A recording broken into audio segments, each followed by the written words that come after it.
Ya Ali Madad. Otherwise, Rai Abu Ali Missionary, wise number 695. Wise in Karimabad, Dar es Salaam, on the 19th of February 1982.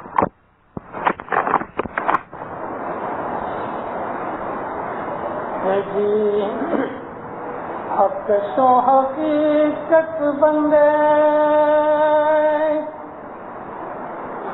اے جنہیں رے کمائی اس دل بھیتر ہوئی روشنائی اللہ گن تیرا یا گن تیرا صاحب گن تیرا یا شاہ اوگن بہت ہے میرا سب گن بندے کے فضل کرو مورا سامی فضل کرو مورا سامی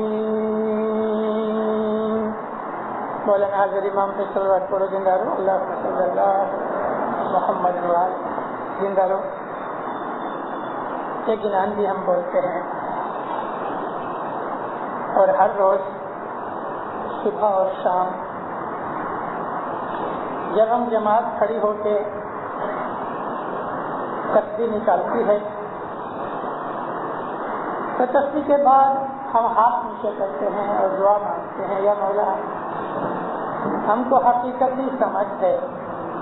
بہت سی دعائیں ہوتی ہیں اس میں ایک یہ دعا بھی ہے یا مولا ہم کو حقیقت کی سمجھ ہے.